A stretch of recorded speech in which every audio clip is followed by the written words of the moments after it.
Pues bueno, les damos la más cordial bienvenida a esta nuestra última sesión del ciclo de conferencias de Nearshoring, una oportunidad para las pymes en México. Y tengo el gusto de presentar a Tania, no, perdóname, a Liz de Santander para que nos dé unas palabras. Muchísimas gracias, Carmen. Buenas noches a todos. Soy Lisbeth de Alba y el día de hoy tengo nuevamente el gusto de estar aquí con todos ustedes y darles la bienvenida a nuestra última conferencia de esta segunda generación de Nearshoring, en esta masterclass Desafíos en materia de infraestructura y logística en Nearshoring. Todo, desde luego, en colaboración con la Universidad de Anáhuac, a quien siempre agradecemos muchísimo la confianza y la colaboración para hacer posible este exitoso programa. La verdad que se nos pasó muy rápido y por eso estamos ya en la última sesión, pero seguramente la van a disfrutar muchísimo como las anteriores. Y justo el día de hoy abrimos esta conferencia con la presencia de grandes panelistas y los invitamos a disfrutar mucho y aprovechar la sesión. Al final también hacer todas las preguntas que quieran y desde luego con esto dar continuidad a este interesante tema. Cedo la palabra ahora a Carmen nuevamente, Carmen Santiesteban, directora de la aceleradora de la Universidad de Anáhuac, quien presentará a nuestro primer panelista. Muchas gracias. Adelante, Carmen.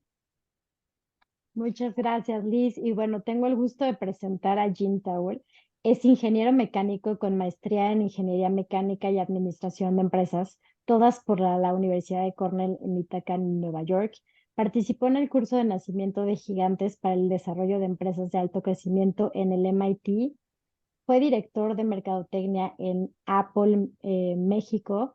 Es socio director de Softec desde 1987. Softec es una empresa dedicada a la investigación del sector inmobiliario orientado a los segmentos habitacionales, industriales, oficinas comerciales y turísticos. Y Softec creó, administra y opera la base de datos más grande de viviendas nuevas del país desde 1989.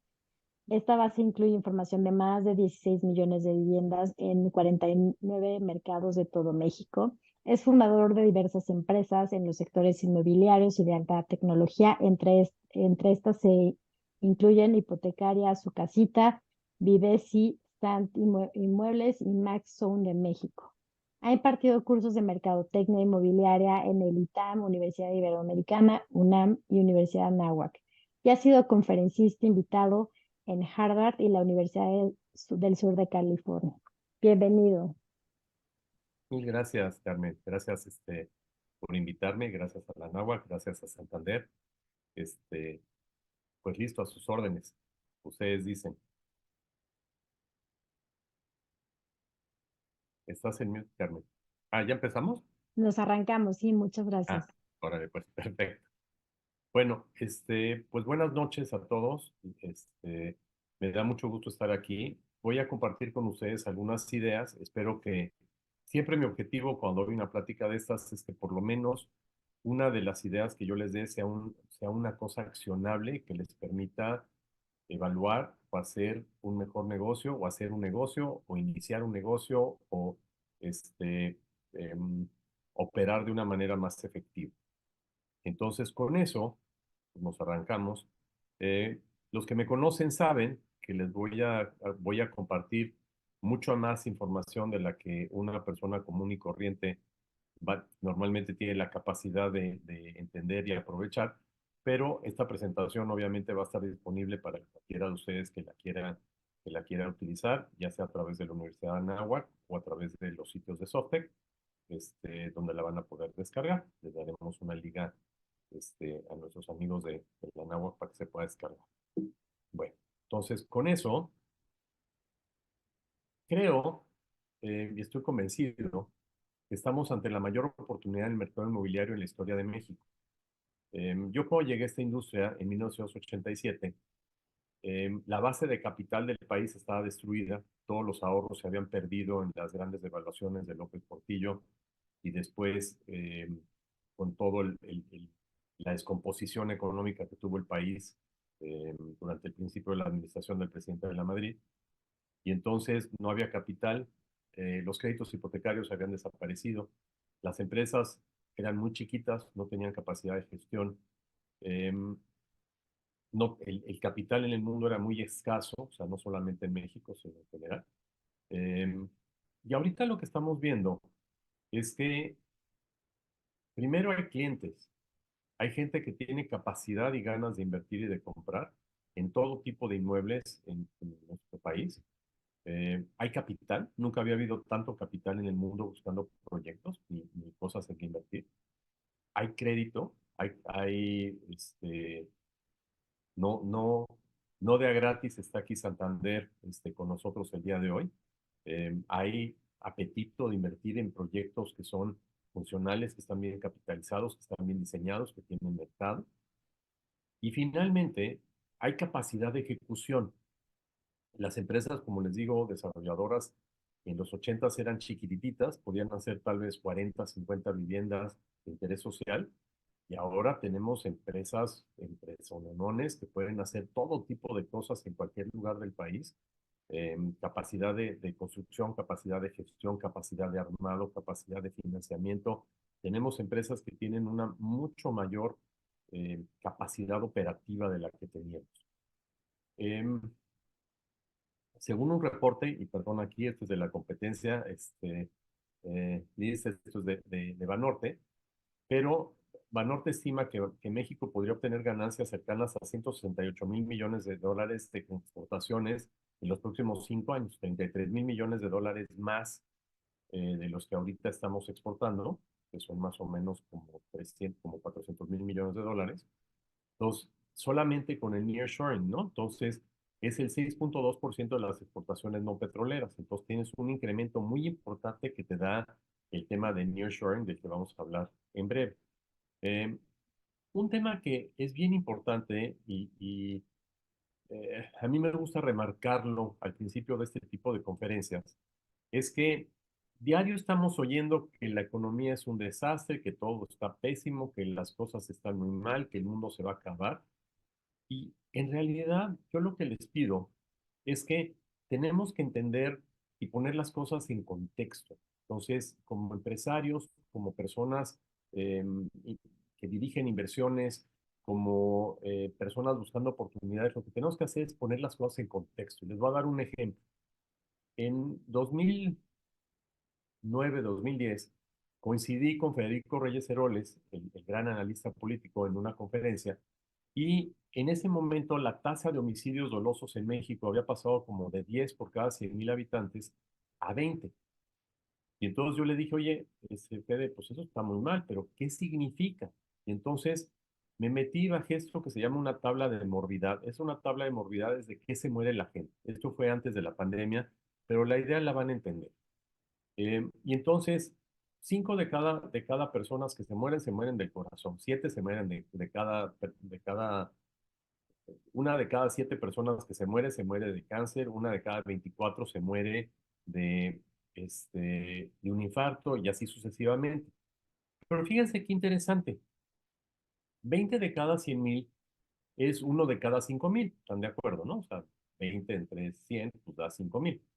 Entonces, una de cada 5,000 gente se muere porque se cayó de la bici. Una de cada 5,000 gente se muere en un accidente de un avión. Una de cada 5,000 gentes, una de cada 6,000 gente se muere de frío. Una de cada 5,000 gentes se muere porque se tropezó cruzando la calle, se cayó de la banqueta y se pegó en la cabezota y pues, bye, ¿no? Y una de cada 5,000 gentes es asesinada dolosamente en México. Entonces, como yo ando en bici, camino en la calle, viajo en avión y de repente salgo de mi casa sin suéter, sinceramente me dejé de preocupar de que aleatoriamente me asesinen en la calle en México. ¿Por qué? Porque le di contexto a la estadística. Entonces, acuérdense que los medios viven de vendernos principalmente miedo, sexo y morbo. Y entonces las noticias están diseñadas para que veamos y se activen esos elementos en nuestro cerebro. Entonces, lo que es bien importante es que realmente dejemos eso a un lado y pongamos atención a lo que realmente está pasando y realmente nos puede impactar. Entonces, Primero, la pandemia. Nunca tanta gente se juntó tan rápido para resolver un problema que no sabíamos que teníamos en diciembre del 2019. Para diciembre del 2020 ya teníamos una vacuna y para diciembre del 2021 todo el planeta estaba vacunado. Impresionante la capacidad de organización que tuvimos como sociedad y como especie para resolver un problema. Avanzamos en la digitalización del mundo el equivalente de 10 años en 8 semanas, y esto va a ser muy relevante ahorita que platiquemos de los temas de industrialización. Eh, la penetración del comercio electrónico en Estados Unidos, por ejemplo, tomó 10 años pasar del 5% al 15% del comercio total y 8 semanas en pasar del 15 al 25%. Las ventas en línea de tiendas como Walmart, etcétera, también, o sea, 10 años en 8 semanas. Las juntas remotas, hace 5 años esta junta lo habíamos tenido en vivo en el auditorio de la Universidad de Anáhuac, y muchos de ustedes que no están en la Ciudad de México no hubieran tenido chance de asistir a ella de una manera organizada, ¿no? Entonces, avanzamos y cambió la manera como interactuamos. Eso cambia la logística, cambia los productos, cambia lo que estamos haciendo. Aparecen nuevas herramientas, las firmas digitales, los embudos digitales de ventas, los tours virtuales para propiedades, hacer equipos comerciales entre muchísimas personas, no solamente tu fuerza de ventas normal. Entonces, lo que es bien importante es que no saber cómo usar estas herramientas nuevas puede costar de tu empresa. La nueva herramienta que apareció el año pasado ya de manera como generalizada es la inteligencia artificial, el ChatGPT. No sé quién de ustedes lo haya usado, pero es una maravilla para un montón de cosas. Oye, tienes que traducir un documento. El otro día tenía yo una junta con unas personas y le pedí un documento a mi socio, me lo hizo en español. La junta empezaba en 45 segundos y le dije, ChatGPT, tradúceme este documento, rájatelas, copy-paste. Le di una revisadita rápida y pácatelas, ya estuvo. Este, entonces, no saber cómo usar estas herramientas puede costarnos nuestra empresa. ¿Qué sigue? ¿Qué es lo que está siguiendo? Y eso va a impactar también qué cosas, qué industrias se van a mover. Nos sirve ver qué pasó en la pandemia del 18. Después de la pandemia del 18, la fiebre española, me platica mi tía, que tiene ahorita 94 años, que tenía ella un tío que en la pandemia del 18, cada vez que alguien venía a su casa, se escondía en un barril lleno de agua para que no lo contagiaran, ¿no? Pero cosas como el radio, cosas como la producción en serie, cosas como los fertilizantes, cosas como los viajes en avión, cosas como los suburbios, cosas como los productos de consumo masivo, que eran cosas como ponerle electricidad a tu casa, que eran cosas que hacía la gente rara, ¿no? O sea, ¿quién le pone luz y electricidad a tu casa? Igual y se queman, ¿no? O sea, es una cosa peligrosísima, mejor tener una instalación de gas, ¿no? Eh, pero esas cosas raras se volvieron de uso cotidiano y común. Entonces, ¿qué sigue ahora? ¿Qué viene? Digo, claramente reuniones como esta que estamos teniendo, reuniones en Zoom, reuniones remotas, el blockchain para darle certidumbre a las transacciones que se hacen en línea, el comercio electrónico, el medio ambiente, todas esas cosas son cosas que ya llegaron y no se van a volver a ir. Pero vienen otras cosas como el abaratamiento de la energía solar, que cambian la manera como tal vez concebimos dónde vivimos o cómo nos transportamos. El Internet de las cosas, tu caja de Frutilupis le va a decir a tu teléfono, mira, Carmen está oye, Carmen está en el súper, dile que por favor que faltan Frutilupis, ¿no? La inteligencia artificial, como estábamos comentando, el tema de los coches eléctricos. Ahorita estoy aquí en Mérida y es impresionante en el último año la penetración que están teniendo las marcas chinas de coches eléctricos en nuestro país. Es impresionante la cantidad de nuevas marcas que están apareciendo de coches eléctricos. Eh, el aprendizaje profundo que va a permitir, entre otras cosas, los coches que se manejan solos, eh, ¿cómo se llaman? Los mundos virtuales que van a permitir tener computador. Ahorita la verdad es que son tan medio chafonzones, porque son como caricaturitas chapitas de cada quien, pero en el futuro vas a tener un asistente digital que te va a organizar tus juntas, te va a organizar tus comidas y vas a tener como una secretaria ejecutiva, un secretario ejecutivo súper fantástico, ¿no? La entrega por drones, el wellness, generalmente nos preocupamos, oye, ¿cómo está la calidad del aire afuera de mi casa? Pero no pensamos qué está pasando adentro de mi casa, ¿no? Este, Tenemos los satélites de órbita baja que permiten que se comuniquen las cosas mucho más rápido, cosas como el Starlink, que permiten que puedas tener internet de alta velocidad en cualquier lugar del planeta de una manera bastante más funcional. Las carteras digitales para que nos quitemos del uso de efectivo, la impresión 3D de vivienda o 3D de inmuebles de construcción. Estas casitas que ven ustedes ahí son las casas de 190,000 pesos, sí, 190,000 pesos. Ahorita el coche más barato que se vende en México vale 300,000 pesos. Entonces, una casa de 190,000 pesos impresa en 3D se hicieron en Acapulco, Tabasco. Las hizo Francesco Piazzesi de Echan. Y las granjas urbanas, calculaba Singularity University de San Francisco, que con 32 edificios que convertían a granjas urbanas en Nueva York, de los miles de edificios que hay ahí, podían darle verduras y fruta a todos los habitantes de Manhattan, que son 8 millones de personas. Entonces, imagínense ustedes también todas estas cosas que van a cambiar cómo funcionan nuestras ciudades y qué tipo de cosas estamos produciendo. Y esto nos lleva a un tema de consecuencias de consecuencias. Por ejemplo, si tenemos coches eléctricos que se manejan solos, la consecuencia es que hay menos accidentes y vivimos más lejos. Pero si hay menos accidentes, la mayor parte de los órganos para trasplante vienen de accidentes de hombres entre 20 y 25 años que sus órganos se usan para trasplantes. Entonces, si ya hay menos accidentes, va a haber menos órganos, entonces tenemos que hacer impresión 3D de órganos, entre otras cosas, ¿no?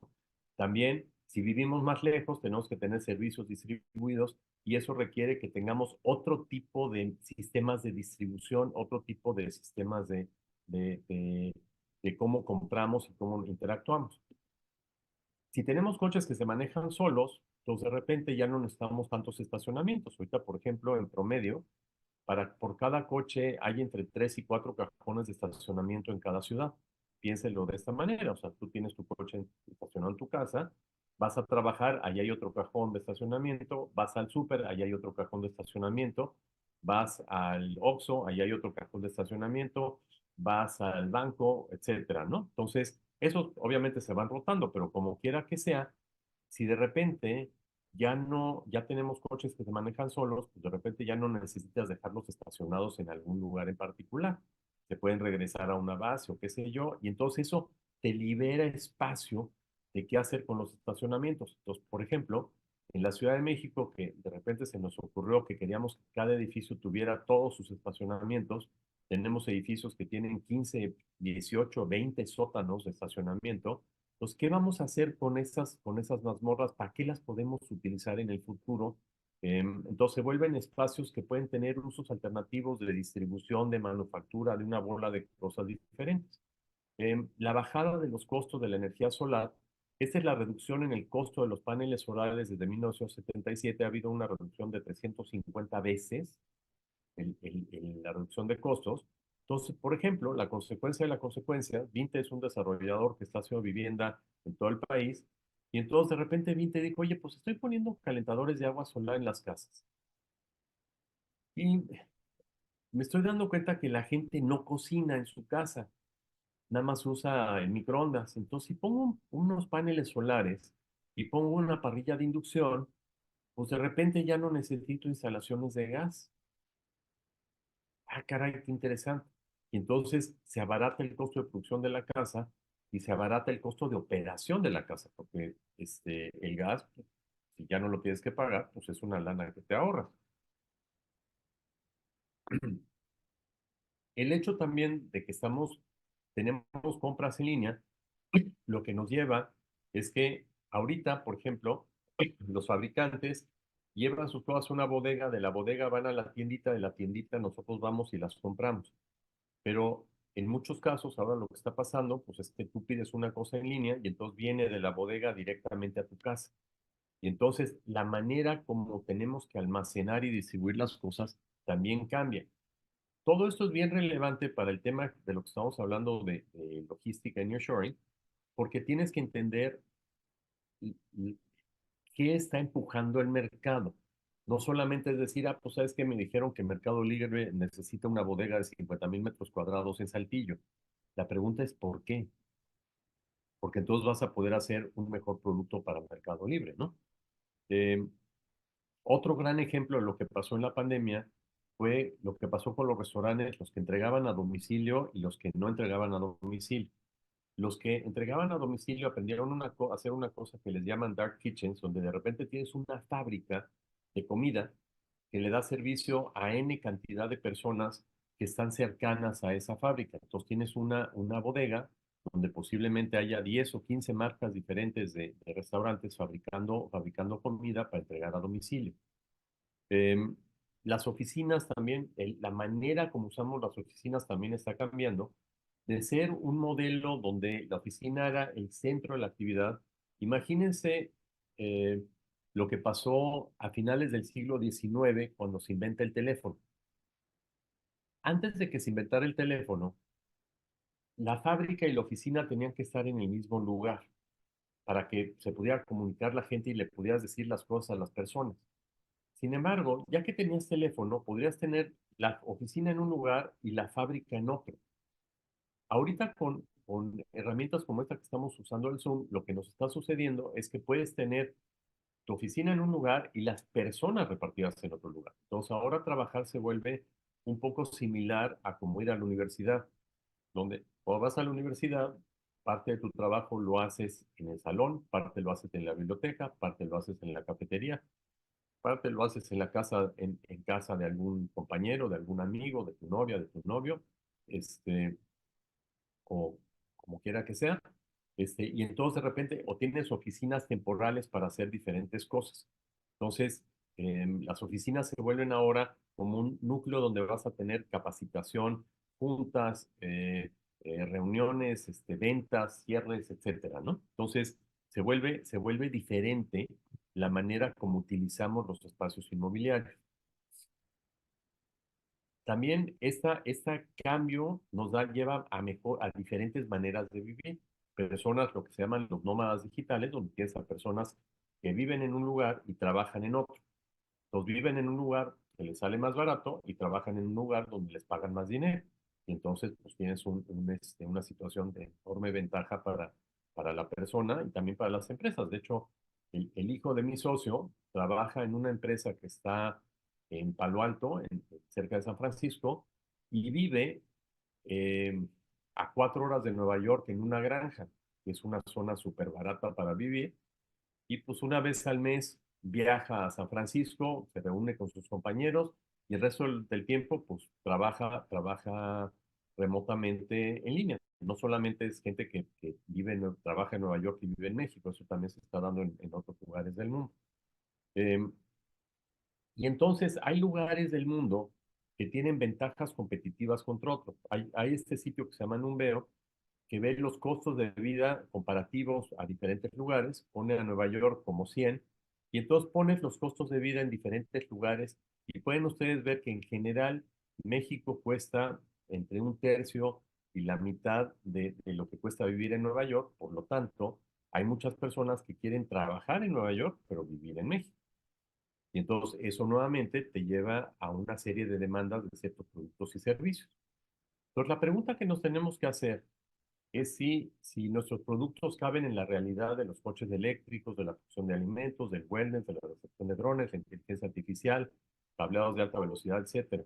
Me acabo de enterar hoy, finalmente, después de quién sabe cuánto tiempo, se conectó la península de Yucatán a través de una fibra óptica con Miami, y entonces finalmente la península de Yucatán empezará a tener eh, internet de alta velocidad que no habían tenido. Entonces eso le va a dar una ventaja competitiva muy interesante a toda la península en temas industriales que no habían tenido porque estaban muy rezagados en tecnología de telecomunicaciones. Entonces, tenemos que preguntarnos qué va a pasar en nuestros mercados. Entonces, una manera de verlo es dónde se está generando empleo. Esta es una gráfica que saqué de México, ¿cómo vamos? Donde dice, bueno, los estados que están generando el 100% de la meta de puestos de trabajo del estado basados en la demografía, y pueden ustedes ver que la península de Yucatán es un lugar donde está pasando esto, en Nuevo León, en Coahuila, en Sonora, Baja California Norte y Sur, Jalisco, Guanajuato, Querétaro, Nayarit, em, Aguascalientes. Aparece ahí la Ciudad de México, pero solamente porque le fue bien el año pasado, pero porque hicimos un análisis de la creación de empleos permanentes de noviembre del 19 a noviembre del 23, y esto lo hicimos porque eh, estábamos haciendo un análisis para ver la demanda de vivienda. Entonces pueden ustedes ver en Nuevo León que formaron 200,000 empleos en esos 5 años, en Jalisco 191,000 y en la Ciudad de México menos 1,600. Y luego lo que vimos fue la formación de hogares. Los hogares son matrimonios, más divorcios, más personas que se van a vivir juntas que no están en una situación conyugal. Y entonces hicimos una gráfica comparando ambos y podemos ver que los estados más competitivos son los estados inclusive que han estado atrayendo mucha de la inversión industrial. El Estado de México, Nuevo León, Jalisco, Baja California, Chihuahua, Sinaloa, Coahuila, Guanajuato, son los estados que están generando más o menos tantos empleos como hogares se están formando. Y la Ciudad de México ha generado muchos hogares, pero no ha generado empleos. La Ciudad de México, la verdad, llevamos, desde que entró esta administración, la Ciudad de México lleva en recesión. Y de hecho, la Ciudad de México en los últimos 25 años ha crecido menos que el promedio nacional. Han crecido más otras entidades que la Ciudad de México. Em, a largo plazo, los indicadores más importantes son los demográficos. Y tenemos que entender la demografía para ver de dónde van a venir los clientes. Si vamos a hacer naves, pues sí, va a haber clientes en el futuro, ¿no? Entonces, hicimos un análisis comparando las demografías de México, Estados Unidos y China. Y pueden ustedes ver que en México la demografía parece como un helado de esos de McDonald's. En Estados Unidos parece como una botellita de agua, una Bonafont o la que más les gusta, Electropura, lo que sea. Y la de China parece un pirulí de feria. Si nos vamos hacia el futuro, pueden ustedes ver cómo la curva de México se va haciendo más gordita en la zona de consumo pico entre 25 y 55 años. Estados Unidos se queda muy parejita y China cada vez tiene menos personas. De hecho, China se calcula que ya entró en una espiral de contracción demográfica, la espiral de la muerte, porque están teniendo, para que se mantenga la población en un país, tienen que tener, la mujer promedio tiene que tener 2.1 nacimientos vivos. En México, en 1960, teníamos 7 nacimientos vivos promedio por mujer. Ahorita estamos alrededor de 2. Estados Unidos, aunque está en 1.7, está trayendo muchos migrantes, entonces con eso se balancea. Y China está abajo de 1.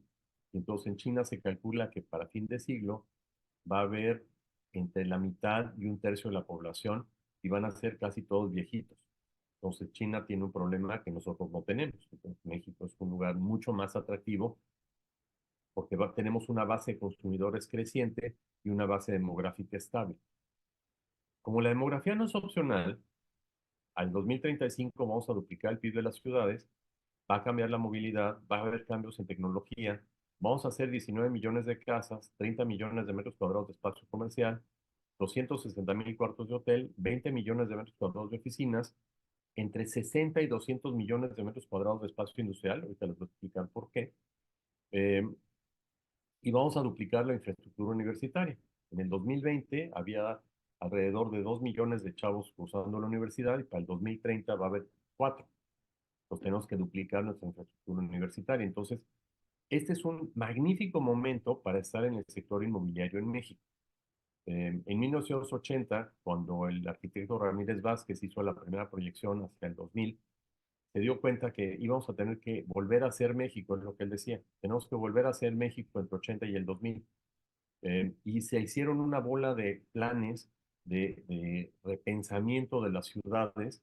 Hubo un plan de 100 ciudades que hizo el arquitecto Ramírez Vázquez, que retomó Luis Donaldo Colosio, para proyectar las ciudades al futuro. Y las ciudades mexicanas ahorita medianamente funcionan gracias a ese plan que hizo el arquitecto Ramírez Vázquez hace tantos años, hace 40 años, 44 años. Y ahorita lo que tenemos que hacer es como que replantear y volver a pensar en esos diseños de futuro, porque yo les quiero decir una cosa bien importante. La demografía no es opcional. La demografía no es opcional. Un niño que tiene 10 años, el año que entra va a tener 11. No hay de otra. Lo que sí es opcional es el orden.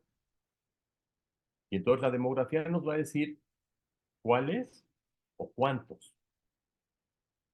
Y la economía nos va a decir de cuáles.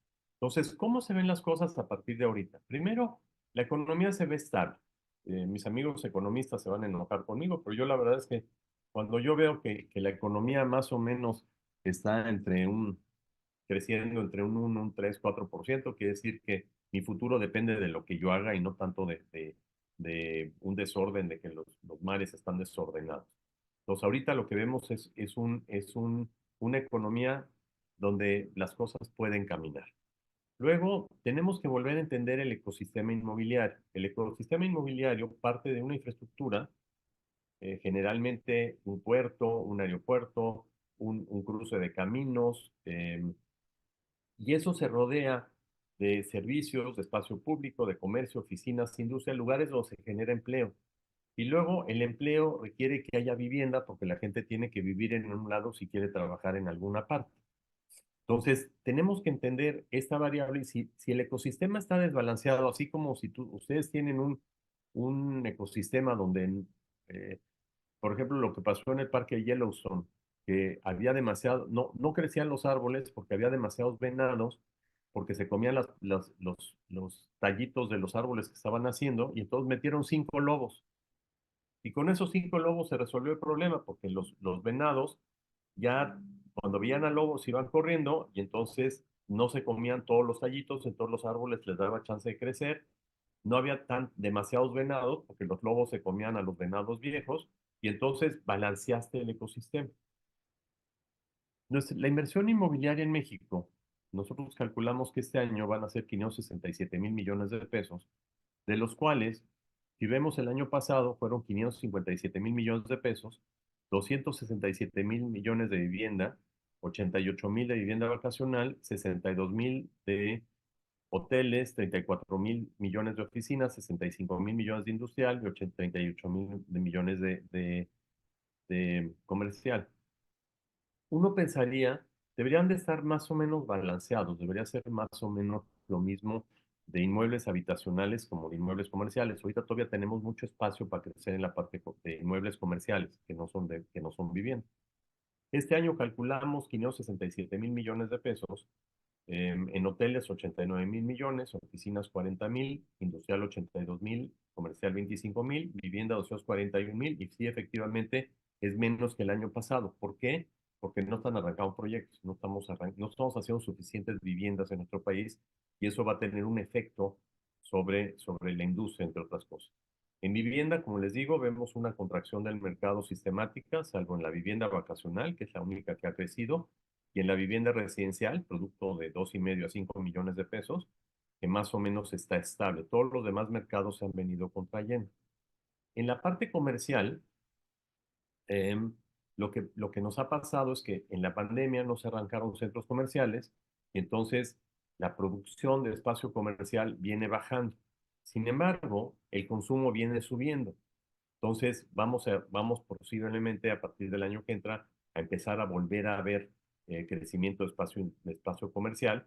Ven el inventario cómo venía creciendo de una manera casi exponencial, llega la pandemia y como que se frena, ¿no? Em, Al frenarse, eso tiene un impacto sobre los precios. Los precios se han recuperado. Entonces, al recuperarse los precios, pues esperamos que se vuelvan a producir espacios comerciales. Los comerciantes miden lo que llaman ventas de todas sus tiendas y ventas mismas tiendas. Que si tú estás aumentando tiendas, pues tus ventas totales van creciendo, pero lo que quieres ver es si las tiendas que tienes en operación son rentables, ¿no? En la parte de oficinas, después de la caída tan brutal en la pandemia, vemos que el mercado empieza a recuperarse. Los principales corredores inmobiliarios en la Ciudad de México podemos ver, teníamos casi 30% de desocupación, ahorita andamos en 19%, ya se está arreglando el mercado y yo calculo que para el 26-27, 2026-27, vamos a otra vez tener una demanda neta de espacios de oficina. En la parte de Monterrey tenemos una desocupación del 18%. En Guadalajara viene por ahí del 16%. Guadalajara se está recuperando más rápido, entonces muy probablemente haya demanda de espacio nuevo en Guadalajara. En la parte hotelera, en la pandemia obviamente no se arrancaron nuevos hoteles. Tenemos este crecimiento que viene a partir de entonces. ¿Por qué? Porque el porcentaje de ocupación en los destinos de playa ya se recuperó y vean ustedes lo que ha pasado con las tarifas en los destinos de playa. Los hoteleros tienen más ocupación y más tarifa, todos pues están rayados, ¿no? Entonces, otra vez, si estamos teniendo más ocupación en los destinos de playa, entonces quiere decir que necesitamos, todos esos lugares necesitan comida, necesitan servicios, necesitan centros de distribución para que llegue la mercancía.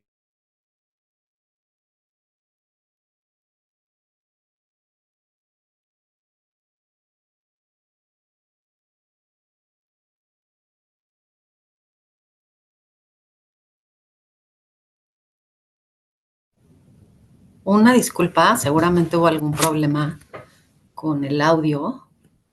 En unos minutitos más se restablecerá. Un segundito, por favor.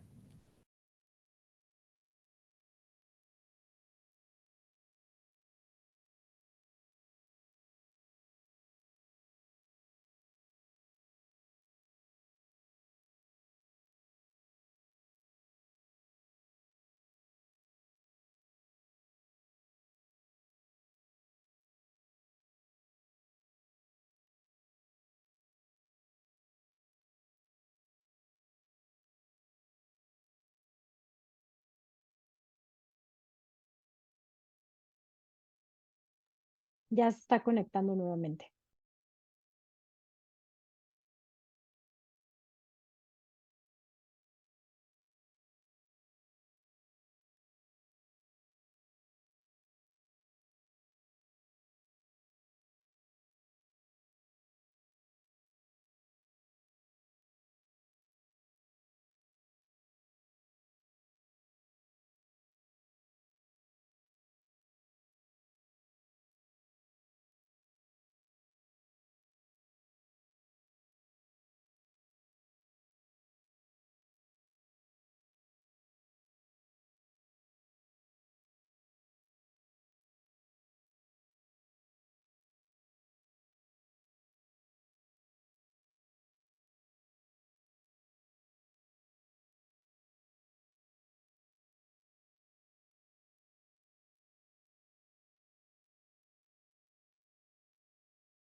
Una disculpa, perdón, se me desconectó mi computadora.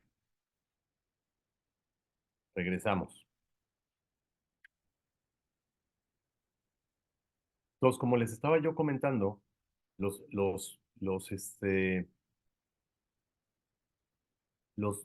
hoteleros están rayados. Entonces, ¿cómo se ve en la parte industrial? Entonces, en la parte industrial lo que podemos ver es que, primero, en 2016 habíamos llegado al pico de colocación de espacio industrial con 5 millones de metros cuadrados.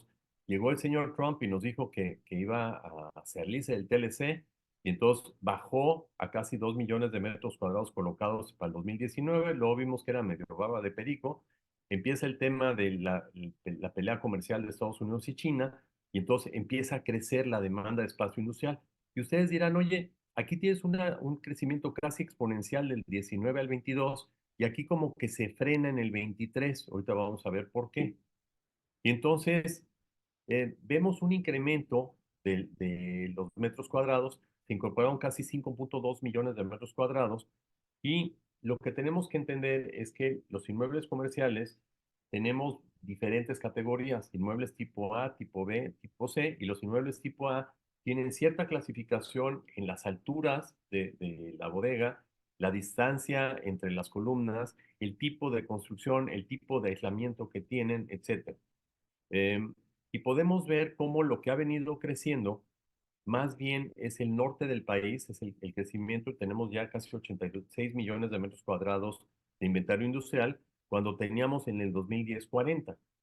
Ha crecido más del doble en 13 años. Los principales mercados, los mercados a los que les da más seguimiento las empresas de corretaje, son 13 mercados: Tijuana, Juárez, Saltillo, Monterrey, Reynosa, San Luis Potosí, Aguascalientes, Guadalajara, el Bajío, Guanajuato, Querétaro, Toluca y la Ciudad de México. Ustedes observarán aquí que pues, hay otros mercados que empiezan a ser posiblemente interesantes, como Mérida, otros mercados como Mexicali, que no aparecen en esta lista, de los que voy a hablar en un momentito, pero lo que pueden ustedes ver es que la desocupación a final del año pasado era del 2%, el 2.6%. Normalmente, lo que se coloca al año siguiente es la desocupación al final del año. Entonces, si tenemos 86 millones de metros, el 2.6 de 86 millones es como 2 millones. Entonces, pues nada más tenemos 2 millones de metros cuadrados que colocar para el 2024. Entonces, mucho de lo que se va a colocar este año, la verdad es que no existía cuando cerró el 2023. Los principales mercados son la Ciudad de México y Monterrey, seguido de Tijuana, de Guanajuato, Juárez, ¿no? Eh, Reynosa sigue siendo un mercado bastante importante, con todos sus problemas. Y podemos ver el inventario en la clase A. De los 86 millones, casi 70 millones es de inventario de clase A. Em, Vemos cómo se fue dando el crecimiento por trimestres. Vamos viendo aquí en el 2023, en el primer trimestre, cómo creció el mercado, perdón, en el segundo trimestre, cómo creció el mercado, y la colocación neta de espacios. Ahora, si vemos el inventario extendido, agregando a las ciudades, las otras ciudades que tienen mucho inventario, esto está en pies cuadrados. Si se van a dedicar al tema industrial, van a tener que empezar a pensar en pies cuadrados. No es tan complicado porque un metro cuadrado tiene 10.76 pies cuadrados, entonces pues, básicamente multiplicas por 11 o divides entre 11, pues tampoco es tan complicado. Y luego la gente cuando habla de rentas, generalmente te hablan de pies cuadrados año. Entonces, si tú dices, oye, pues está tanto el pie cuadrado por mes, por 12 entre 11, pues es básicamente lo mismo que es el precio por metro cuadrado por mes. Entonces, la verdad es que eso nos simplifica la existencia.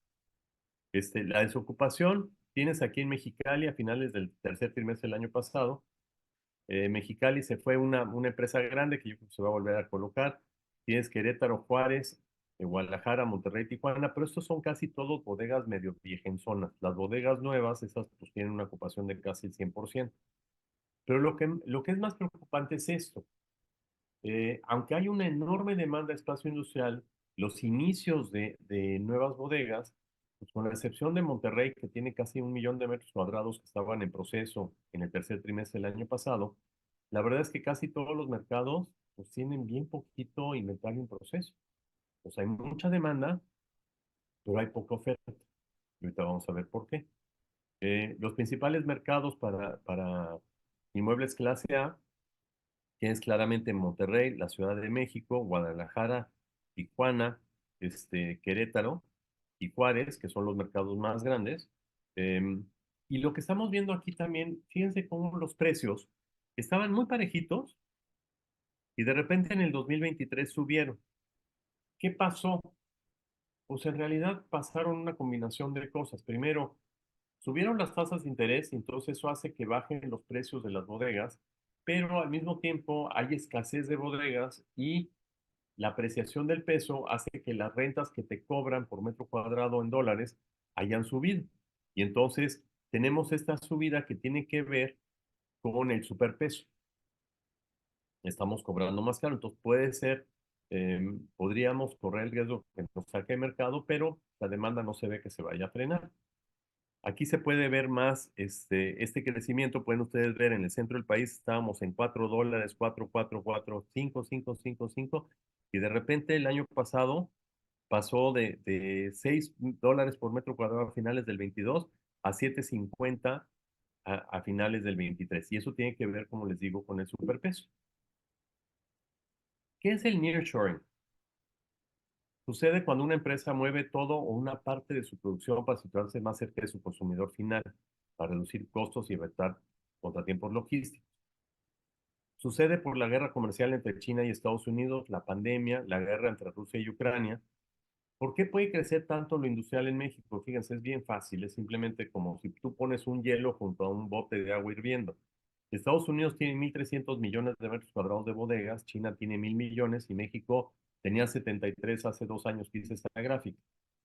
Con que el 5% de los chinos y los gringos se vengan para acá, pues ya le agregaste 100 millones de metros cuadrados a México, ¿no?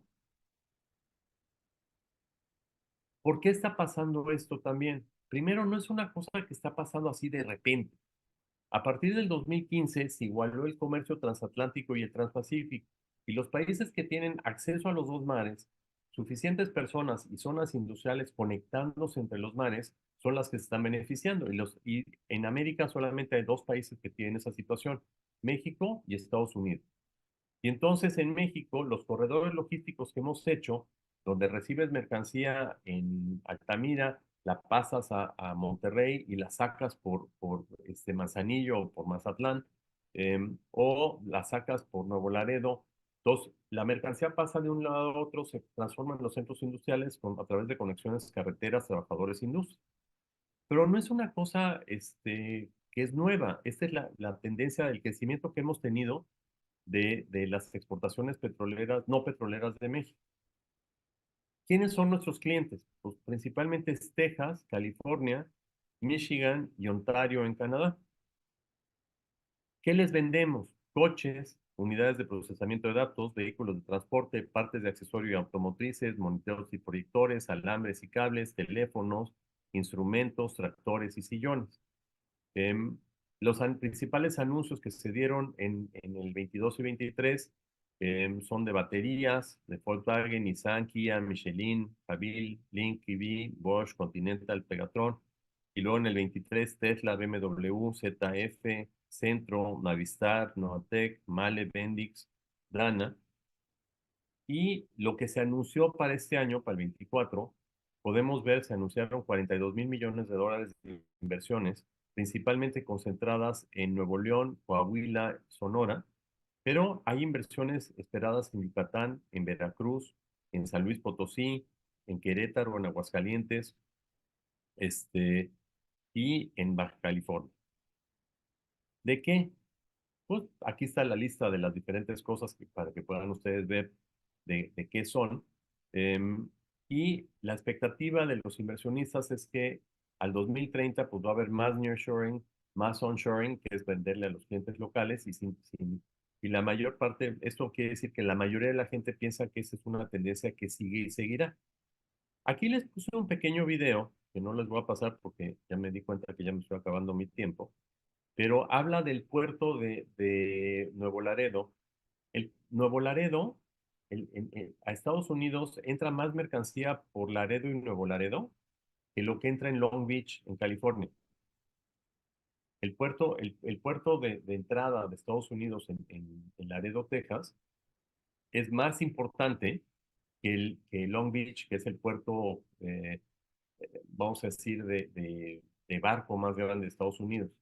Entonces, lo que estamos viendo, pues es un cambio. Entonces, tienes que tener más bodegas en estos lugares y más centros de distribución. Este, ahora, aquí hay un tema que es un gran reto. Me preguntaba Carmen acerca de retos. Lo que ven ustedes aquí en azul es la producción de vivienda de interés social, arriba en Ciudad Juárez, abajo en Tijuana, y la demanda que generan las naves industriales de vivienda en estos lugares. Y pueden ustedes ver que ha caído la producción de vivienda de interés social y ha subido la demanda de vivienda. Y no estamos atendiendo la demanda de vivienda y eso es un gran problema, porque en Juárez, por ejemplo, ahorita, pues no hay trabajadores, porque no hay donde vivan. Tijuana empieza a tener el mismo problema. Si vemos el caso de Monterrey, Monterrey, aunque ha bajado la producción de vivienda de interés social, las rayas azules, pueden ustedes ver que más o menos sigue medio balanceado.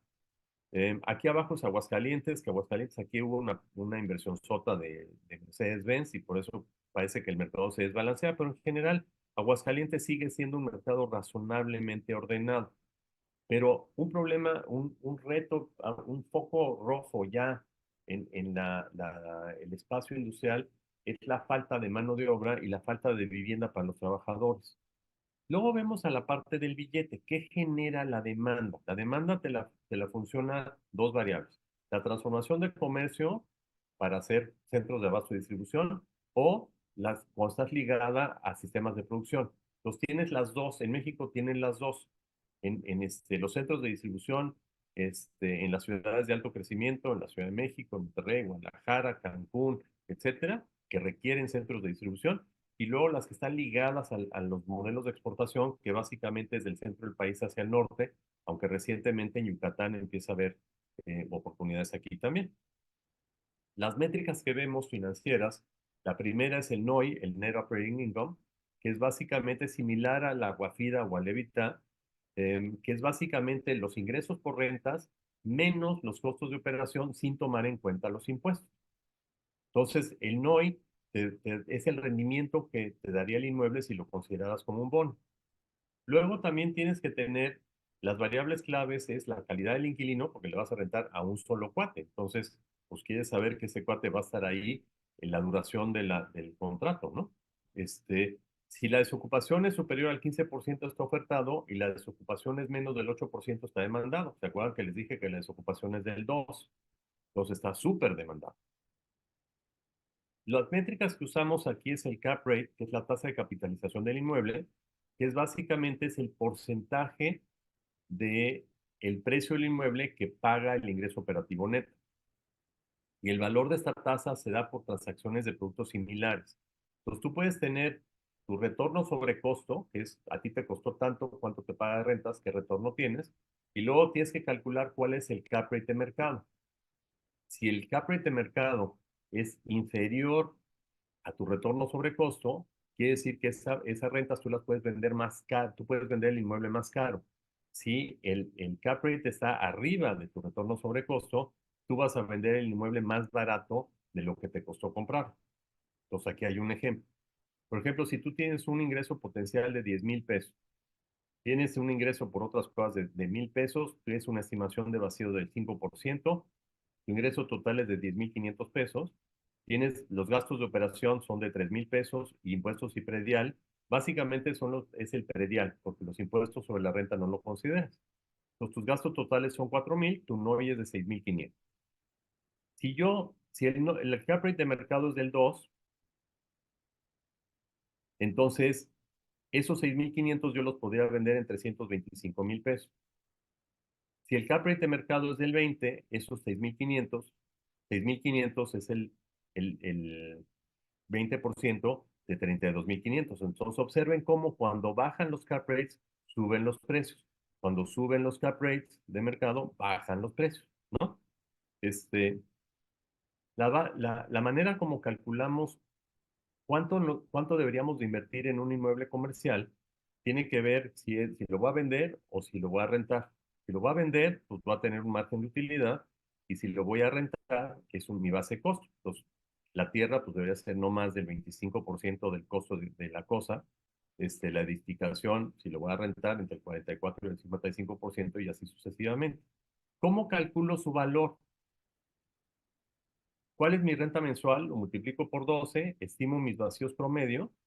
El ingreso neto es la renta anual menos los vacíos, los gastos de operación, calculo mi ingreso operativo neto, saco mi cap rate y el valor del bien es el NOI entre el cap rate. Entonces, por ejemplo, si yo tengo una nave de 5,000 metros que me va a costar 2,5 millones de pesos, la rento en 5 dólares por metro cuadrado, que son 5,57 pie cuadrado año, mi renta anual es de 300,000 dólares, mi retorno sobre costo, 300,000 entre 2.5, me da 12%. Si yo se lo vendo a una fibra y la fibra me dice, oye, yo quiero un cap rate del 8, es lo que me piden mis inversionistas. La renta sigue siendo la misma, siguen siendo 300,000 pesos o 300,000 dólares, perdón. pero la fibra está dispuesta a pagarme 3.7 millones de dólares por esta cosa que a mí me costó 2.5. Entonces, ¿cuál es el negocio? Haces una nave, la rentas, la estabilizas, te volteas y si tu retorno sobre costo es superior al cap rate que te está dando la fibra, la vas a poder vender con una utilidad. Entonces, la situación actual, como les digo, tiene varios efectos. Ya para terminar, el aumento de tasas hace que suban los cap rates y bajen los precios. La apreciación del peso sube los precios, la escasez de naves sube los precios. Entonces, lo que hemos visto es una subida neta de precios en dólares. Las naves también necesitan luz. Ese es otro de los grandes problemas que tenemos en México. Por cada 1,000 metros cuadrados de nave necesitas de 75 a 150 kVA de energía eléctrica, en logística de 20 a 35 kVA, necesitas vialidades, servicios y mano de obra. Entonces, los factores que podían obstaculizar la atracción de inversiones relacionadas al Estado de Derecho, que hacen cosas que sean menos competitivo, más competitivo, que esté cerca de Estados Unidos, claramente, ¿no? El nivel de salarios es competitivo. La fuerza laboral también te hace competitivo. La infraestructura, aquí empieza, los incentivos fiscales y el Estado de Derecho son las cosas que nos están empezando a afectar y son retos para nosotros. Entonces, en conclusión, tenemos que, antes de hacer un proyecto, hay que hacer estudios de mercado para que podamos hacer flujos de caja y proyecciones que hagan sentido. Tenemos que hacer nuestras proyecciones. El Excel aguanta todo, pero si pones números que no son los correctos, pues te va a llevar como en feria. También, si no haces tus estudios de mercado, tú vas a pensar que vas a poder hacer una cosa, colocarla en un tiempo y resulta que te tardaste 5 veces más. Entonces aquí, por ejemplo, este es un proyecto que el desarrollador pensaba que se colocaba en, en 6 meses. Este, entonces, ¿qué pasa si lo apalancas o si no lo apalancas, no? Tienes que saber si hay suficientes clientes para el producto que quieres hacer. Oye, voy a hacer una nave de 400,000 metros cuadrados en quién sabe dónde. Pues, quién sabe si hay suficientes clientes. Hay que analizar el mercado. Pues en conclusión, el nearshoring es una tendencia mundial. La verdad es que nos están ganando el mandado Vietnam, la India, Singapur, Polonia y otros lugares y nos tenemos que poner las pilas. El balance del comercio internacional se está comiendo, el acceso a las naves industriales tiene que funcionar, la seguridad en el transporte, puertos y distribución, necesitamos invertir en modernizar nuestros puertos, las cadenas de suministro están cambiando, la mano de obra y vivienda es una gran oportunidad. La construcción eficiente y la comercialización tiene que ser internacional. Esto no es una cosa donde tú pones tu letrerito y pues a ver quién llega a comprarte tu cosa. Como yo siempre les digo a todo mundo, lo maravilloso del futuro es que depende de cada uno de nosotros. Hay una grandísima oportunidad. Yo nunca había visto tantas oportunidades en el mercado inmobiliario. Lo maravilloso del futuro es que depende de cada uno de nosotros. Por favor, los invito a que se animen a inventar un futuro en el que ustedes quieran vivir, en el que quieran vivir sus hijos y en el que quieran que vivan sus nietos. Muchas gracias. Pues ahora sí, a sus órdenes si hay algún comentario, pregunta, queja o sugerencia. Muchísimas gracias, Jean, por esta excelente y muy interesante ponencia el día de hoy. Las preguntas las vamos a dejar un poquito más al final y enseguida tengo el gusto de presentarles a Osvaldo de Imperio, director ejecutivo de Global Transaction Banking en Santander, México. Osvaldo tiene más de 25 años en el sector financiero de 3 países, Argentina, España y México, y ha desempeñado y ha tenido una carrera integral con sólida experiencia en riesgos, banca comercial y corporativa, que se ha visto reflejado en los últimos resultados de sus equipos con crecimientos sostenidos en los últimos años.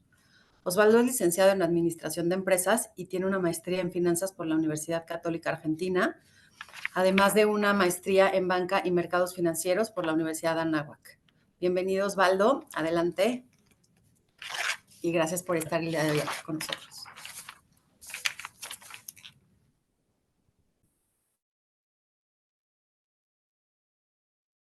Adelante, Osvaldo. Tienes tu micrófono apagado.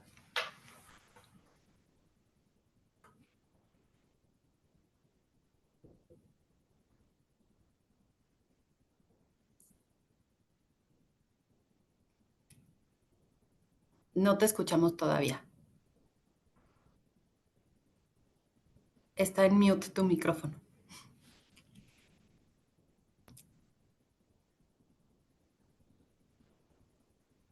Un segundito, por favor.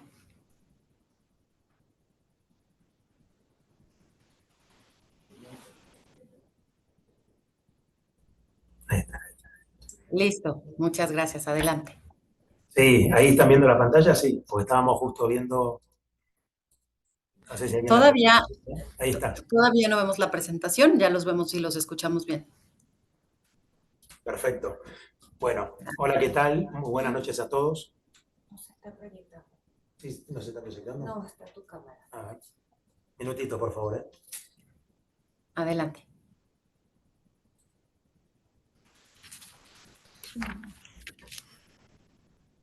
¿Dónde tienes que apretar para...? Ahí, share screen.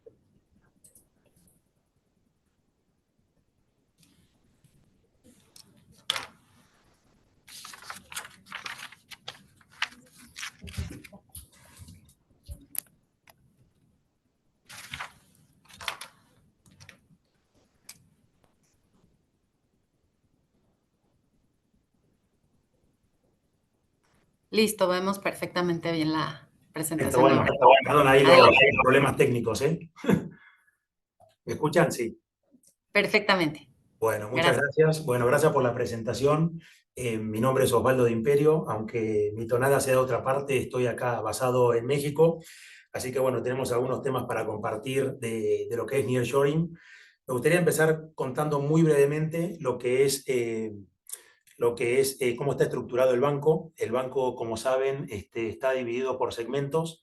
Está el segmento que atiende la banca particular, el segmento que atiende las empresas, el segmento que atiende las pymes y el segmento que atiende las grandes corporaciones, que se llama banca mayorista, que es donde estamos nosotros, ¿no? Dentro del segmento de banca mayorista, y que atiende principalmente a los grandes corporativos mexicanos y que también atiende a las grandes multinacionales que invierten en México, nosotros desde Global Transaction Banking lo que hacemos es brindar una serie de servicios que básicamente para entrar al punto lo resumiría en tres grandes familias de productos. El primero es todo lo vinculado a la parte de cash management, vinculado a los cobros, los pagos, el manejo de efectivo, las inversiones. El segundo es todo lo vinculado a la parte de comercio exterior, que es la parte de trade. Y el tercero, que es un punto muy importante que vamos a hablar más adelante, que es toda la parte de working capital, que es lo que está vinculado a todo el flujo comercial y el financiamiento de esos flujos comerciales, ¿no? Entonces, nosotros, lógicamente, al estar dando servicio a las grandes multinacionales o a los grandes corporativos mexicanos, tenemos una relación muy directa con lo que es el nearshoring, ¿no? Entonces, el nearshoring, lo que estamos viendo nosotros desde el punto de vista en el banco, es una mega oportunidad para México. Si nos fijamos, año contra año va evolucionando el anuncio de inversiones que van a ocurrir en México. Si se fijan, prácticamente el 23 fue mucho más potente que lo que fue el 2022. Y en el 2024, en los primeros 2 meses, ya hay anuncios por 10.000 millones de dólares, lo que marca una tendencia que si se sigue manteniendo estos anuncios durante el tiempo, va a romper el récord del 2023. Entonces, esto hace que el nearshoring, desde nuestro punto de vista, sea una mega oportunidad para México. Por otro lado, también hay muchas inversiones que ya están ocurriendo y eso hizo que México, el año pasado, a partir de febrero, sea el principal exportador a Estados Unidos, desbancando a China. Entonces, esto lo que demuestra es que no solo el nearshoring es un efecto con futuro, sino que ya está ocurriendo y ya se está plasmando en México, ¿no? Entonces, nosotros como banco, en los últimos 2 años hemos participado en más de 60 proyectos que estuvieron manifestándose aquí en México por un importe superior a los 32.000 millones de dólares. Y lo primero que vimos fue que, bueno, que todo ese dinero recae principalmente en 4 grandes sectores. El primero es el de la manufactura, y dentro de la manufactura, muy relacionado con el sector automotriz. Después, el segundo punto es el sector de la minería, donde vemos muy fuerte la explotación del cobre, que se utiliza como materia prima a su vez para el sector de la manufactura, como por ejemplo la parte de cables, etcétera. Y lógicamente, como estas dos áreas, estos dos segmentos, lo que están haciendo es ampliar sus plantas o montar una planta de cero, eso tiene una repercusión directamente proporcional en el sector de la construcción y en el sector del transporte al aumentar los flujos de actividad comercial con Estados Unidos, ¿no? Entonces, eso es lo principal que estamos viendo. ¿Qué pasa como nosotros, una vez que participamos de un proyecto vinculado con el nearshoring, cuál es el rol real que tiene el banco? Bueno, acá me gustaría hacer una distinción entre dos cosas. La primera es, ya hay muchos clientes, muchas empresas que ya están radicadas en México hace muchísimos años y que están operando y que lo que hacen es hacer una ampliación de su planta para aumentar la actividad comercial con Estados Unidos, ¿no? Y eso es el principal motor donde estamos viendo realmente las principales inversiones que ya están ocurriendo en México al día de hoy, con mucha influencia en la parte de occidente y noroeste del país, y otro segmento de anuncios que son empresas que al día de hoy no están operando al día de hoy en México y que anuncian que en los próximos 2-3 años van a estar operando aquí, ¿no? Entonces, acá hay una principal distinción. La primera es que, bueno, desde que se hace el anuncio hasta que ocurre realmente la inversión pasa un tiempo, pero quiero explicar un poco el rol que tiene el banco en estas situaciones. Nosotros, en las compañías que asesoramos, que vienen a invertir a México, hay dos momentos. El primero es el momento del setup, ¿no? Que es cuando se hace el anuncio y se empiezan a tratar de conseguir los fondos para empezar a construir la planta. Y el segundo momento es cuando la empresa ya está operativa. Entonces nosotros como banco estamos apoyando en ambos momentos. En la parte del setup podemos apoyarlos consiguiendo emisiones, ayudándolos a hacer emisiones de bonos, consiguiendo dinero en el mercado, dándole dinero a la empresa matriz que va a invertir en México a través de un crédito intercompany, en fin, una serie de instrumentos financieros que podemos hacer, ayudar a las compañías para que ese momento del setup ocurra de forma exitosa. Pero el segundo momento que me parece que es muy importante que resaltemos es una vez que la empresa ya está operando, ¿no? Cuando ya pasaron esos 2-3 años desde que se hizo el anuncio de la inversión y ya la empresa está operativa. Bueno, nosotros acá desde el banco la estamos apoyando de dos maneras. La primera es desde el punto de vista de la transaccionalidad, haciendo que esa operativa diaria de la compañía pueda ocurrir en tiempo y forma a través de los cobros, pagos, manejo de efectivo, inversiones, etc. Y después hay una segunda parte que es muy importante, acá donde me voy a tener con más tiempo, que es el tema del concepto de los ecosistemas. Una empresa nueva, por la experiencia que tuvimos teniendo hasta ahora, una empresa nueva que llega a México activa una relación comercial con 200 pequeñas y medianas empresas. La experiencia que estamos teniendo es que activa una relación comercial con 150 proveedores de media y 50 clientes, ¿no? Entonces, acá las personas que están manejando, digamos, la parte financiera de la gran multinacional que se radica en México, nuestras conversaciones siempre son que es muy importante que garanticen que todo el ecosistema tenga el acceso adecuado a los instrumentos financieros para garantizar la cadena de suministros, ¿no?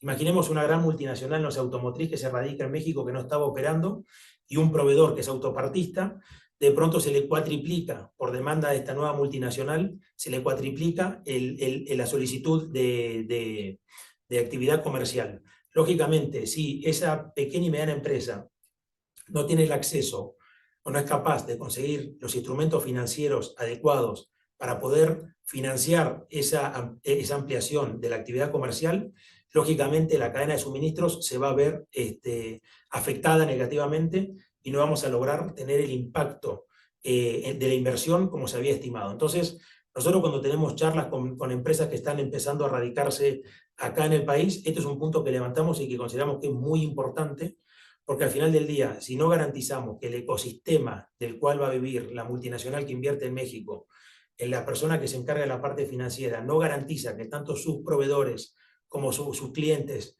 tengan el acceso a los instrumentos financieros adecuados, el impacto que está estimando esa gran multinacional que tenga la cadena de suministros aquí en México no va a ocurrir de esa manera. Entonces es un mensaje muy importante que tenemos que tener en cuenta y que nosotros como banco tenemos que estar muy pendientes de que eso ocurra en tiempo y forma. Entonces, una vez que garantizamos que realmente todo el ecosistema que rodea a la gran empresa, a la gran multinacional que llega a México, tiene el acceso adecuado, tanto nosotros como banco, por las experiencias que tenemos, como estudios diferentes, como por ejemplo el Fondo Monetario, vemos que el efecto de crecimiento de la economía es exponencial. O sea, una pequeña y mediana empresa que tiene acceso a los instrumentos financieros adecuados crece 1.5 veces más que lo que sería una empresa que no tiene el acceso a los instrumentos adecuados, ¿no? Entonces, esto es un concepto que llamamos efecto multiplicador. Entonces, es muy importante destacar justamente estos dos conceptos, el concepto del ecosistema y garantizar que los instrumentos financieros para ese ecosistema sean los adecuados. Entonces, como me dijeron que tenía 10 minutitos, voy a concluir, pero igual estoy abierto a las preguntas y respuestas. Nosotros desde el banco opinamos que el nearshoring es una mega oportunidad para México, ya lo viene siendo hace muchos años, como dije al principio, y se está exponenciando en los últimos 2 o 3 años, se está haciendo más mediático y vemos que las curvas de crecimiento de anuncios y de inversiones van creciendo muy fuerte.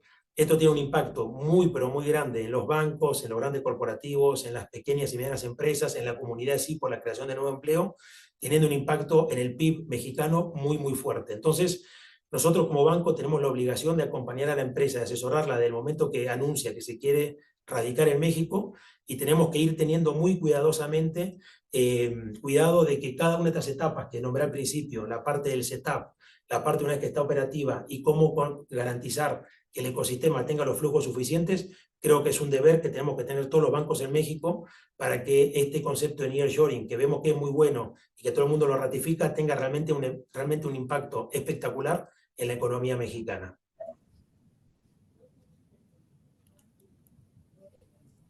Osvaldo, muchísimas gracias por tu excelente participación, que complementa claramente todo lo que anteriormente escuchamos. Sí. Como bien les mencionábamos, es importante que nos ayuden con sus preguntas para que justo los expertos puedan darles la opinión que ustedes necesiten de sus temas. Entonces, por favor, los invitamos a poner sus preguntas y vamos a ir seleccionándolas para compartirlas con los panelistas, por favor. Adelante, Bueno, Carmen. pues empezamos con la primera pregunta. Por aquí nos dejan una que dice, ¿se han dado a conocer por parte de las autoridades anuncios de inversión de diversas empresas? De acuerdo a su experiencia, ¿qué se puede hacer para que efectivamente se materialicen estas inversiones y no se vayan a otros países? ¿Voy yo o ¿Quieres? Sí, Osvaldo? si quieres y después te complemento. Sí. Mira, muchos de los anuncios, decía Ernesto Cervera en el seminario que hace Softec una vez al año, que los grandes directores de empresa, hasta ahorita lo que han hecho es lo que pueden hacer sin pedirle permiso a su consejo de administración, que es básicamente explorar la idea, apartar un terreno y prepararse. Lo que les van a preguntar su consejo de administración es, oye, ¿hay donde vivan los trabajadores? Oye, ¿hay energías limpias y renovables? Oye, ¿la mercancía va a estar segura en el traslado, en el transporte? Oye, nos pueden cancelar la inversión como se hizo con Constellation Brands o con ahorita con Vulcan, nos pueden arbitrariamente cancelar nuestra inversión en el proceso. Y entonces, hasta que el director general, Elon Musk o quien sea, no pueda contestar esas preguntas a satisfacción de sus consejos de administración, las inversiones van a estar medio estancadonas. Hasta ahorita lo que hemos visto mucho es la reinversión, o sea, empresas que ya están aquí, que reinvierten y que saben cómo funciona y pues ya saben cómo trabajar. Los nuevos les está costando, de repente les cuesta un poco más de trabajo. Entonces, ¿qué tenemos que hacer? Pues es darle certidumbre a las personas que vienen, a los nuevos en particular, de que su inversión está segura, de que la mano de obra va a estar disponible, de que, ¿cómo se llama? Las fuentes de energía renovable, las fuentes de energía van a estar ahí. Otro de los retos que tenemos importantes es la mejora y la reinversión en los puertos. Los puertos mexicanos se han venido actualizando, pero se tienen que actualizar todavía más. Entonces, tenemos que tener mejor infraestructura portuaria para recepción de materias primas y etcétera, y mejor seguridad en las carreteras. Todas estas cosas son cosas que no son muy complicadas, pues, pero hay que hacerlas. Lo de la generación de energía, pues sí tiene su chiste, y lo de la generación de espacios para que la gente, para vivienda, también tiene su chiste, pero ninguno son problemas irresolubles. Entonces, tiene que haber un equipo entre las autoridades y, y los empresarios. Sí, coincido, y también este es como un punto de arranque, ¿no? O sea, como decíamos al principio, las inversiones de que se anuncian hasta que terminan ocurriendo pasa justamente el proceso que estás comentando tú, pero sí estamos viendo que cada vez es como una especie de prueba de error o un aprendizaje, ¿no? Nosotros, que también tenemos subsidiarias en Asia, sí estamos teniendo cada vez más roadshow con clientes que quieren invertir en México. Entonces, es un fenómeno que es como todo, ¿no? Es prueba y error, y tenemos que ir aprendiendo de eso. Todos estos puntos que estás diciendo tú, lógicamente, son attritions, que lógicamente, si no llegamos a resolverlos en tiempo y forma, sí podría ser un ligero stopper, pero al final del día, a medida que cada vez vaya viendo más flujo y más cosas, al final del día esto va a ir ocurriendo, ¿no? Y también coincido con lo que tú decías, que al final del día las inversiones que estamos viendo hoy en día que realmente ocurren que realmente ocurren en el concepto de nearshoring, el 70% están viniendo de plantas que ya están operativas y lo que hacen es hacer una ampliación. Y ese fenómeno, para también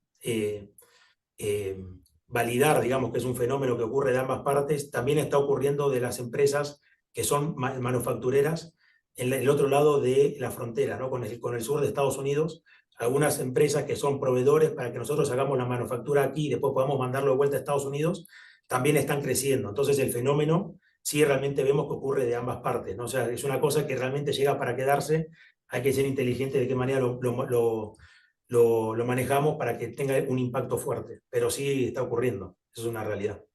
Fíjate que también, Osvaldo, Sí. nos han encargado varios estudios de mercado para parques industriales en diferentes lugares. Y yo la primera cosa que le pregunto a mis clientes antes de empezar el estudio de mercado para ver a quién pueden atraer, es, ¿tienes luz o no tienes luz? Total. ¿Qué tan lejos queda la luz? ¿Tiene suficiente capacidad de energía para darle servicio al parque industrial que quieres hacer?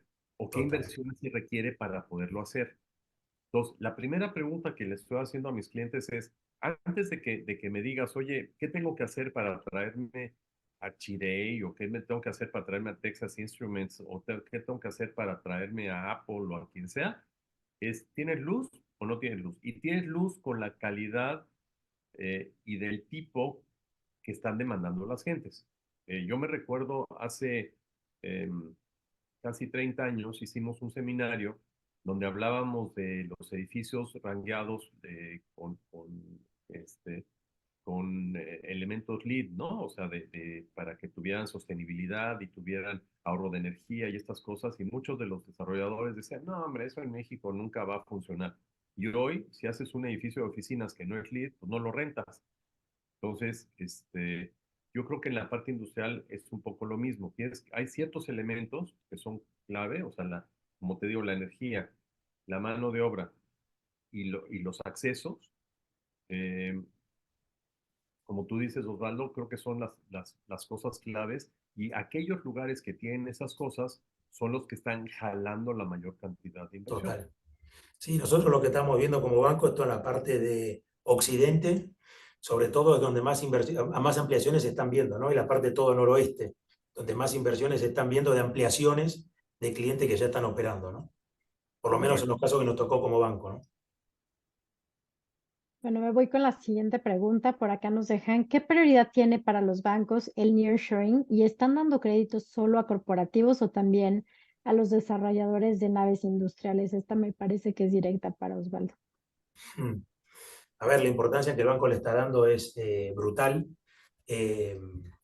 Bueno, nuestro country head, Felipe García, está todo el tiempo visitando las regiones, y en todas las regiones las que va, y sobre todo las que estoy nombrando de Occidente y Noroeste, no paran de hablar del efecto nearshoring. El banco está muy centrado, digamos, en acompañar este fenómeno. De hecho, nosotros tenemos un equipo que está monitoreando exactamente todas las inversiones que se van anunciando y viendo de qué manera podemos ayudar. Entonces, es una cosa que está muy presente. Lo tenemos en el ADN, podríamos decir, nuestro. Uno de los grandes proyectos de crecimientos en el corto y mediano plazo es justamente lograr desarrollar estas oportunidades. Y como te decía, o sea, nosotros en los clientes que ya están operando en México, estamos dando todo el servicio y el apoyo necesario para las ampliaciones. Y también estamos teniendo charlas como las que dije antes, ¿no? Con todo el tema de lo que es el tema del ecosistema, que esté muy presente para garantizar la cadena de suministro, eso es fundamental.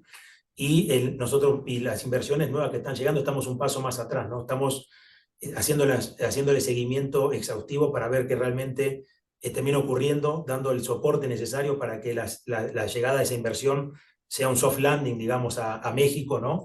Poniendo los instrumentos y las cosas que la compañía necesite para que la llegada sea adecuada, sea lo más cercano a la perfección posible y que no sea un impedimento, ¿no? Por los temas que hablábamos antes, tratando de mitigarlos e ir asesorándolo, ¿no? Entonces, conclusión, para nosotros es una mega oportunidad, el banco está súper apoyando eso, tanto desde el punto de vista de comercial, como asesoramiento, como financiero, etcétera, ¿no? Entonces la respuesta es sí, lo tenemos súper presente. Muchísimas gracias. Por acá nos dejan otra. ¿Cuál es el papel de los gobiernos federales, estatales y municipales para atraer las posibles inversiones con motivo del nearshoring? ¿Qué deben hacer estos gobiernos para atraer esas inversiones, ya que los estados y los municipios competirán para atraerlas? Te voy a platicar varias anécdotas que tengo. La primera es una de mis favoritas. A final de los años 70 llegó a México la Nissan y pusieron su primera fábrica en Cuernavaca. En ese entonces, en Morelos, había unos sindicatos muy agresivos. Y la planta de Nissan se fue a huelga 6 meses antes de abrir. O sea, antes de abrir ya estaba en huelga para que vieran quién mandaba, ¿no? Pero los señores de la Nissan, después de operar en México varios años, dijeron, oye, nos gusta México, pero queremos hacer otra fábrica, pero no en Morelos. Que Morelos no, es muy complicado. Sigan teniendo su fábrica en Morelos, no la han cerrado, pero han abierto en otros lugares.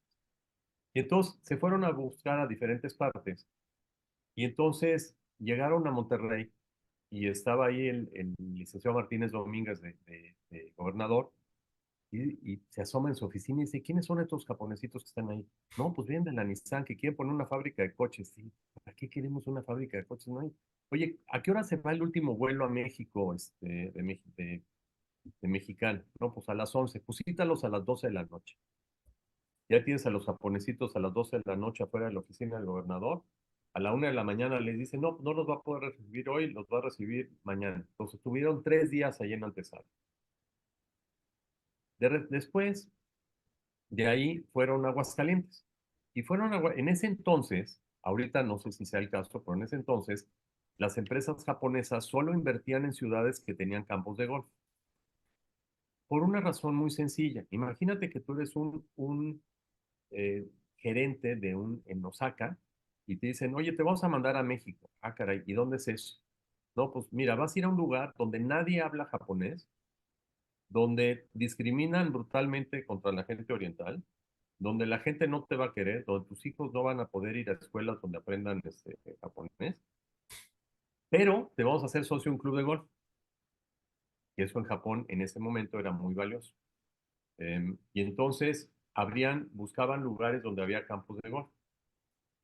Habían abierto el campo de golf en Aguascalientes, en el campo de golf Pulgas Pandas, y entonces llegaron a Aguascalientes, se bajan del avión y estaba ahí una Suburban con un señor. Entonces se bajan, oiga, ¿ustedes vienen de la Nissan? Sí, mucho gusto. ¿Viene a ver al gobernador Landeros? Sí, mucho gusto, soy yo. ¿Qué se les ofrece? No, pues estamos buscando, queremos poner una fábrica. Dije, bueno, yo acabo de entrar de gobernador, yo les garantizo que por lo menos los próximos 5 años y medio, ustedes van a tener todo lo que se les ofrece. ¿Dónde quieren estar? Entonces los llevó él manejando la Suburban a todo Aguascalientes y dijeron, oye, nos gusta esa ubicación, que era la fábrica de una empresa de muebles que se llamaba JM Romo, que todavía existe, pero le habla a su amigo Juan Manuel Romo y le dice, Juan Manuel, te tengo dos noticias, una buena y una mala. Pues, ¿cuál es la buena? Pues que acabas de vender tu fábrica. ¿Y cuál es la mala? Que te vas a tener que mudar del lugar porque ahí vamos a poner la Nissan. Y entonces el gobernador Landeros se trajo a la Nissan, se trajo a Xerox, se trajo al INEGI, Aguascalientes. Y fue el trabajo del gobernador Landeros que transformó la ciudad en la potencia económica que hoy es. Entonces, los gobernadores pueden hacer muchísimo. Entonces, una parte es esta, de tener un poco de visión y decir, voy a aprovechar lo que los otros no van a aprovechar. Otro ejemplo es Pancho Burques, cuando fue alcalde de Hermosillo. Pancho acababa de llegar la Ford a Hermosillo y la Ford pues, les había pedido pues, que le regalaran el predial, que pusieran vialidades, que hicieran no sé qué tantas cosas. Y Pancho se dio cuenta que había un potencial importante en Hermosillo. Y entonces dijo, oye, pero ¿cuántas fábricas necesito? Pues con 50 fábricas tengo. Y entonces agarró y dijo, oye, ¿dónde está el mapa de fábricas de Estados Unidos? En Estados Unidos hay varios lugares que tienen gran concentración de fábricas. Hay un lugar cerca de está Los Ángeles, al sur de Los Ángeles hay un lugar que se llama Inland Empire, está en Chicago, está Cleveland, está en Nueva York, así. Y entonces organizó un tour a Inland Empire y fue y promovió y se trajo 50 empresas medianas a Hermosillo. Y entonces, él como presidente municipal, haciendo una promoción relativamente sencilla, relativamente barata, salió a promover su lugar como un destino de inversión. Y estos cuates pues vinieron porque se les hacía práctico, se les hacía cómodo, estaba cerca, abarataba sus costos de producción y tenían el apoyo del gobierno local. Entonces, el apoyo del gobierno local es muy importante y salir a promover. Ahorita, por ejemplo, fíjate, cuando salió Fibra Danos al mercado, hicimos un estudio y nos dimos cuenta que en la Ciudad de México, aunque usted no lo crea, hay más oficinas corporativas que en Shanghái, más oficinas corporativas que en Hong Kong, más oficinas corporativas que en Seúl, más oficinas corporativas que en Sao Paulo, más oficinas corporativas que en Buenos Aires, y cuestan menos de la mitad. ¿Qué tenemos que hacer? O salir a promover a la Ciudad de México como un destino para poner tus oficinas de servicios que no quieras que estén en Estados Unidos, ¿no? ¿Quién ha hecho eso? Pues en los últimos 5 años nadie. Y por eso tenemos 19% de desocupación en la Ciudad de México cuando debería estar lleno. O sea, las rentas en la Ciudad de México siguen costando la mitad que lo que cuestan en Los Ángeles o en Houston o en Nueva York o en cualquiera de estos otros lados, ¿no? Entonces, sí, los gobiernos locales tienen un efecto muy importante y pueden organizar misiones para salir a promover y vas en equipo a promover las cosas, ¿no?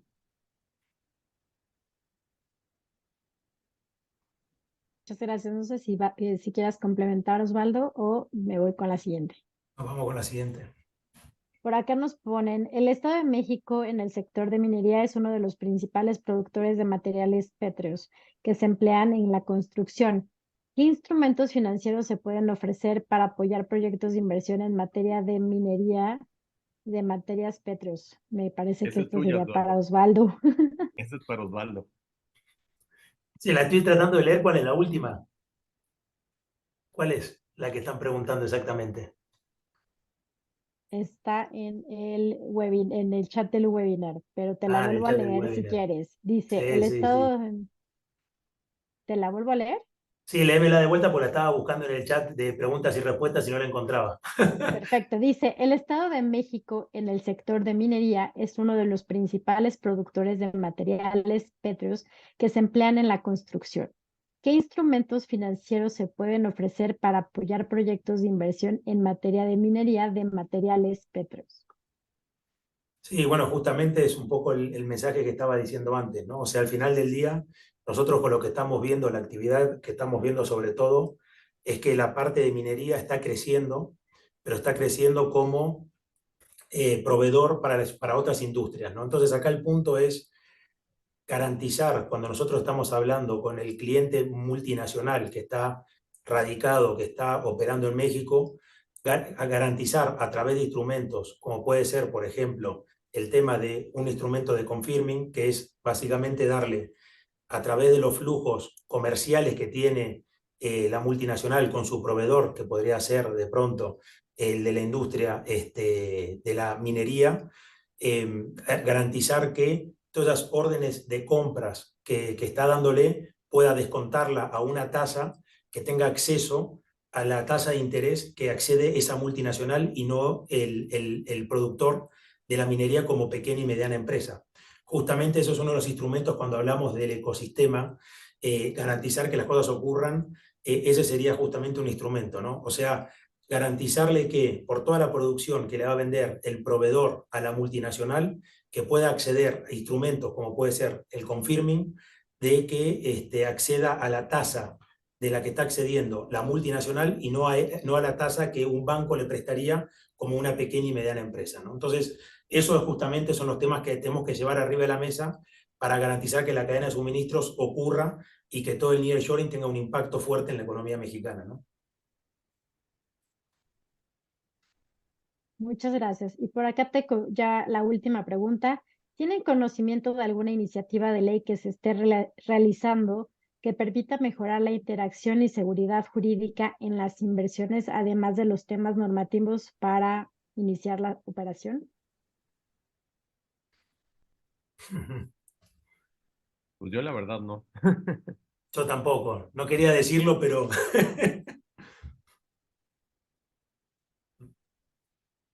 son de las cosas que hay que trabajar, ¿no? Exacto, creo que sí. Y bueno, con esto concluimos con la sesión de preguntas y respuestas.